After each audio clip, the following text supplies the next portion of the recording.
Assalamualaikum warahmatullahi wabarakatuh. Kembali lagi di podcast bersama Ari. Kali ini Podkari hadir dengan sebuah kisah tentang Abu Dujanah, seorang sahabat yang membuat Rasulullah menangis. Jadi Abu Dujanah merupakan salah satu sahabat Nabi Muhammad SAW yang sangat taat pada Allah Subhanahu wa Ta'ala. Pria yang berasal dari kabilah Khazraj ini hidup serba kekurangan. Kisah hidupnya membekas di hati Rasulullah. Bahkan Rasulullah pernah menangis setelah mendengar cerita kelaparan yang dialami keluarga Abu Dujanah. Suatu hari Rasulullah menegur Abu Dujanah karena setiap usai menjalankan ibadah sholat subuh berjamaah, dia selalu pulang ke rumah. Abu Dujanah tak pernah menunggu pembacaan doa yang dipanjatkan Rasulullah selesai. Hei, apakah kamu ini tidak punya permintaan yang perlu kamu sampaikan pada Allah Subhanahu wa Ta'ala sehingga kamu tidak pernah menungguku selesai berdoa? Kenapa kamu buru-buru pulang begitu? Ada apa? Tanya Nabi. Ya Rasulullah, kami punya satu alasan, jawabnya. Apa alasanmu? Coba kamu utarakan, perintah Nabi.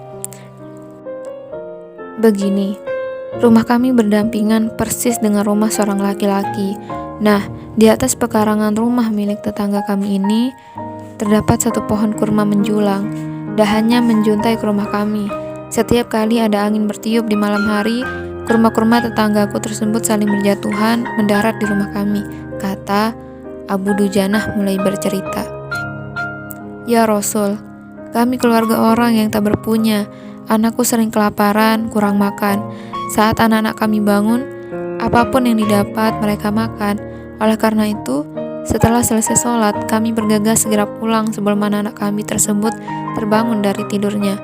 Kami kumpulkan kurma-kurma milik tetangga kami tersebut yang berceceran di rumah, lalu kami haturkan kepada pemiliknya, sambungnya.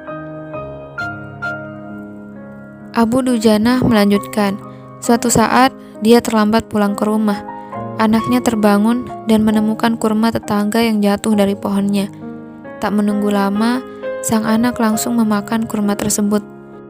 Mata kepala saya sendiri menyaksikan, tampak ia sedang mengunyah kurma basah di dalam mulutnya.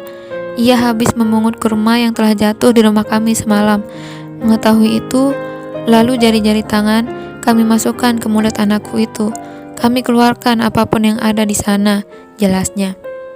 Abu Dujanah tak pernah membiarkan anaknya memakan kurma milik orang lain.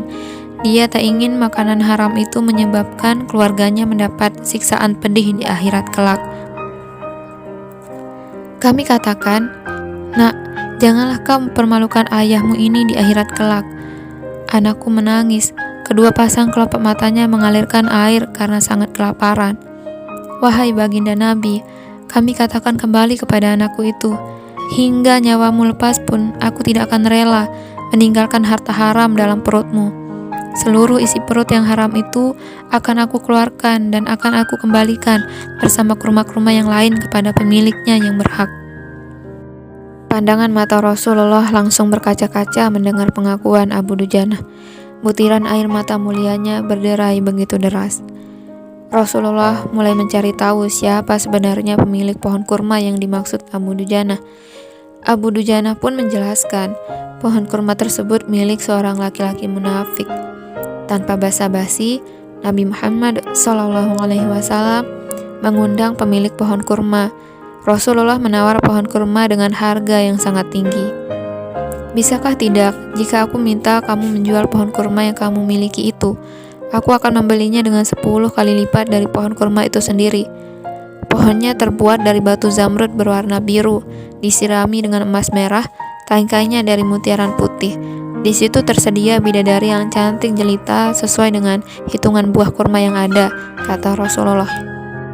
Pria munafik itu lantas menjawab dengan tegas, saya tak pernah berdagang dengan memakai sistem jatuh tempo. Saya tidak mau menjual apapun kecuali dengan uang kontan dan tidak pakai janji kapan-kapan. Tiba-tiba, Abu Bakar As-Siddiq datang. Ia menegaskan langsung melunasi pembayaran pohon kurma tersebut.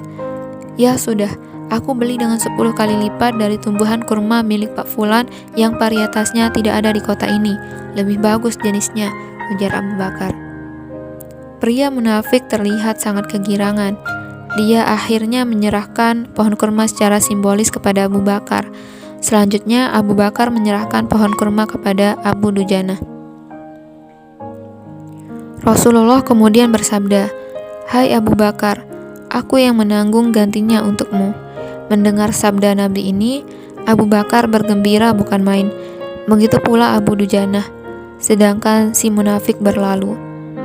Dia berjalan mendatangi istrinya, lalu menyampaikan kisah yang baru saja terjadi.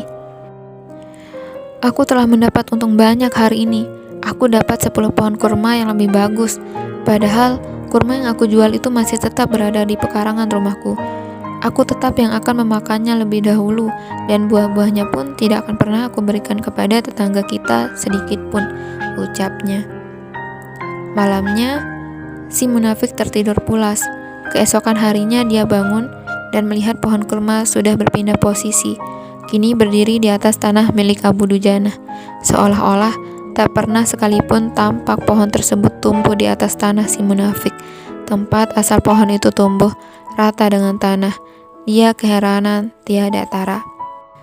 Jadi begitulah kisah dari Abu Dujana, salah seorang sahabat Rasulullah SAW yang sangat tidak ingin melihat keluarganya memakan makanan haram sedikit pun.